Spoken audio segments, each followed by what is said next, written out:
Good morning, family.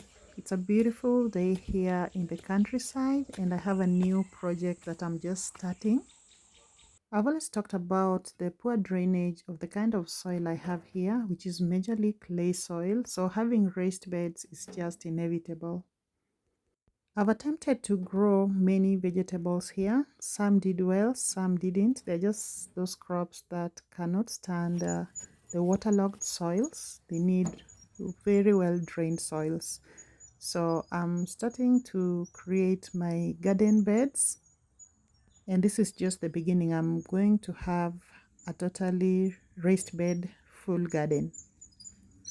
There are many materials you could use for making the raised beds. I'm using the bricks that I got from the kitchen extension I was doing. You remember I brought down a wall, so I'll be reusing those materials to build my raised bed.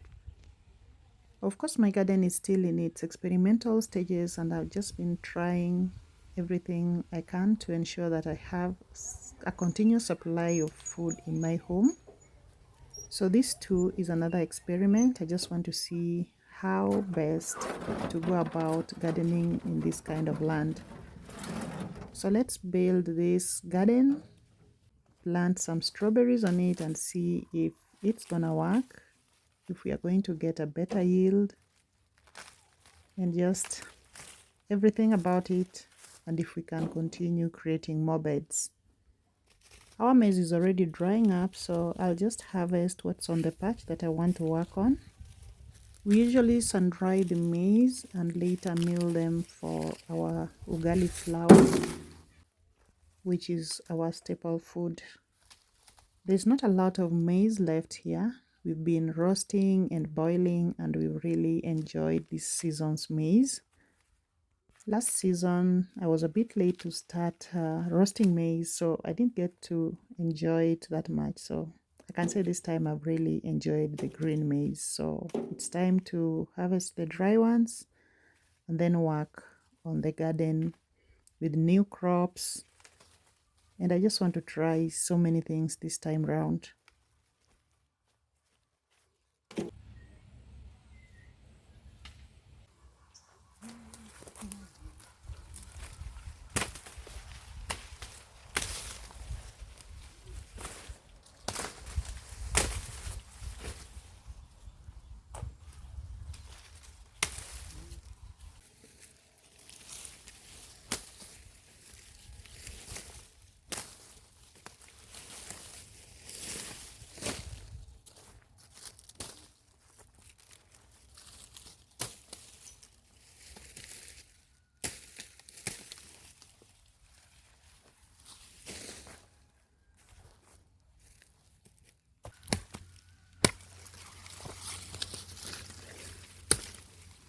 After harvesting the maize plant is usually the stump that is left on the ground. So I have to pull them out. They're quite dangerous at this point, but eventually they rot and become part of the soil. But just for the sake of my safety while I work here, I have to pull them out. That's really satisfying. So this is the area that I want to work on, this patch over here. One thing I've realized is you really don't need experts to do some of these things. They're quite simple, and once you start doing them or just trying it out, then you realize it is not rocket science. I've never been a mason. I don't even have the right tools, but I don't think just laying bricks in a rectangular manner is something that is so difficult. So I'm just going to use my eyes to ensure that I have a rectangular garden because that's what I want. Raised beds can be in any shape as long as you don't get to step on the garden while you harvest or plant. So when building one, just make sure you have the right width. It can be as long as you want, but the width should allow you to harvest or work on your garden without stepping on the garden. So today, because I don't have the right tools, I'm going to use my eyes to estimate that width. So here we go.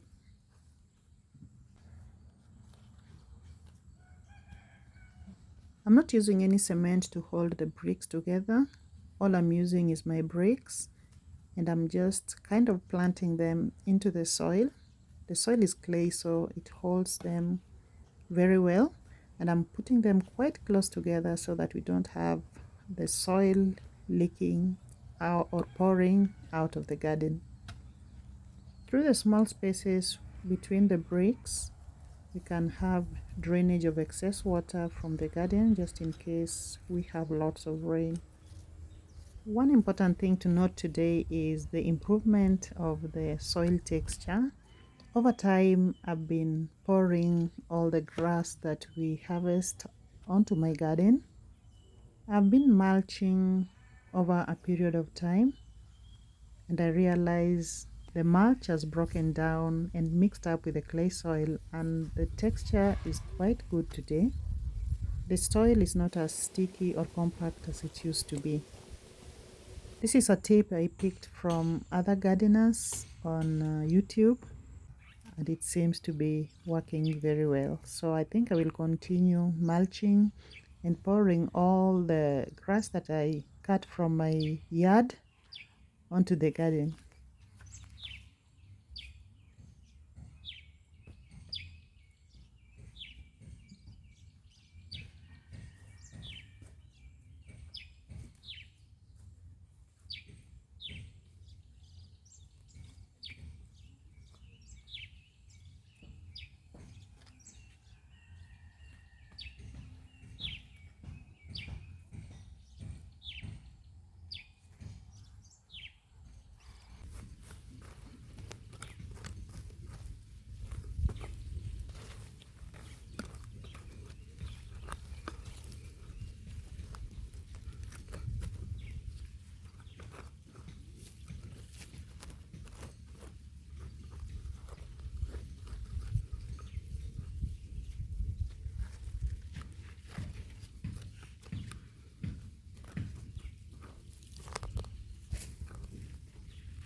It is already taking shape, and this is quite easy to do. I didn't know it was quite simple. I decided to just try, and it's working.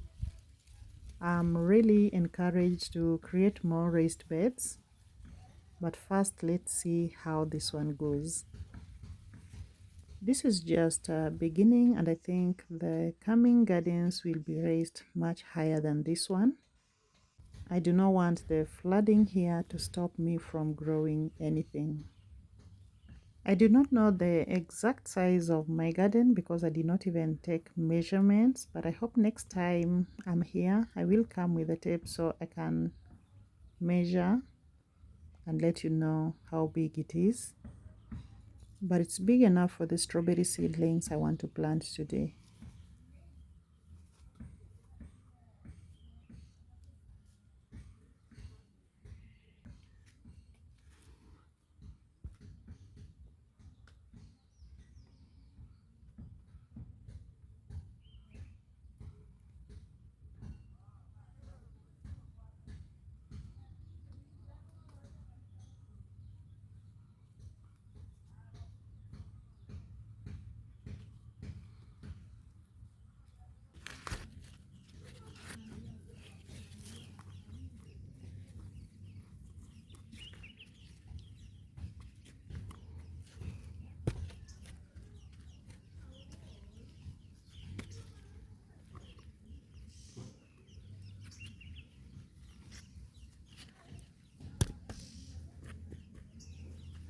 So I just laid the last brick, and I'm just trying to hold it together. There's some space left here, and here we are with our garden.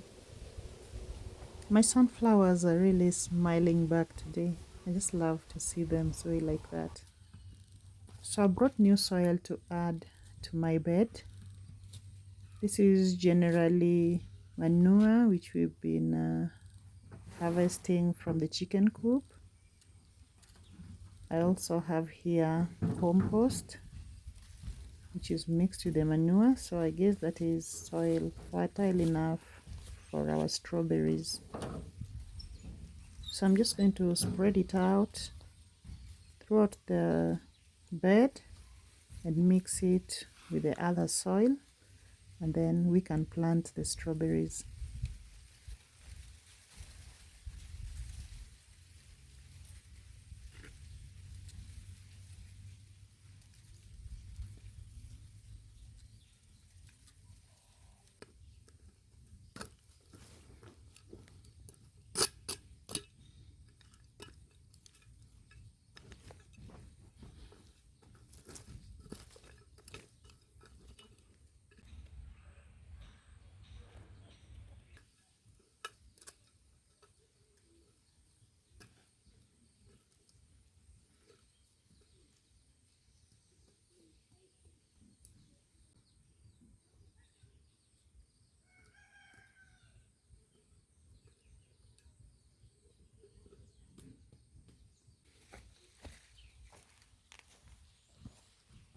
So these are my strawberry seedlings. What I did is I took one plant of strawberries and I planted them in this bucket. It was just one tiny plant, but it was a way of multiplying the seed for a bigger garden. And the thing about strawberries is you can just split them and then get more seedlings to plant. So there's the mother plant that is at the center of the container, and it has brought forth many other daughters, which are the other seedlings or the runners. And from the runners you can plant and get a fresh strawberry plant. So I'm gonna split them from the roots. As long as it has a root holding onto it, it will grow. Let's see how many seedlings we'll get from this, but I guess we can have about 8. I learned that a runner that has not properly established its root cannot be planted. So like this is a runner that has established roots, so this can be planted on its own. Let's split more from the mother plant.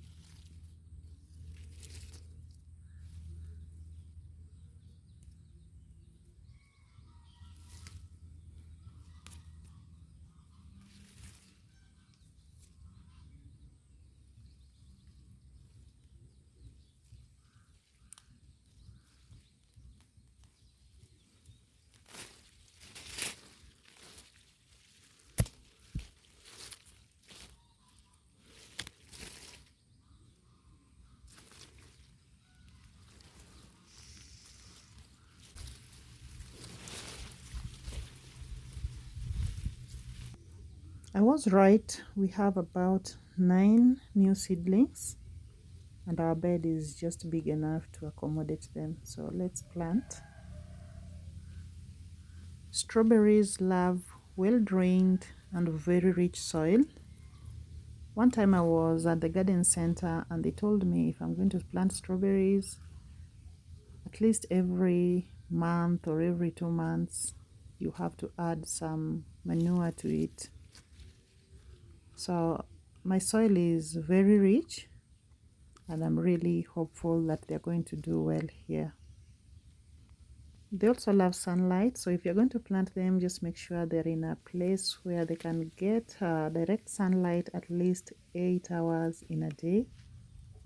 And on that, I chose the right spot. I've always been so used to gardening while bending, but I got some good advice from one of you who told me to take care of my back by avoiding a lot of bending. And these days, I've learned to do things while either kneeling down or squatting, and it's quite comfortable. I can't remember your name, but thank you so much for this. My body really appreciates this posture. So these days, if I can avoid bending, if it is a chore I can do without having to bend, then I will go for it. When we were young and growing up, we could do a lot of things, a lot of bending, and we felt nothing. But I must admit, as we age, this bending really takes a toll on us. So let's all learn to take care of ourselves, take care of our backs. I've seen most of the village women complaining about back aches, knee aches, and this is all about the kind of posture they worked in and the kind of heavy luggage they always carried on their heads over years. Gone are the days when the qualification of being a good woman in Africa was how hard you could work or how heavy was the load you could carry. It's time to take care of ourselves.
It's been an amazing and fruitful day. Thank you so much for joining me again today. For now, it's bye bye. I'll see you in the next.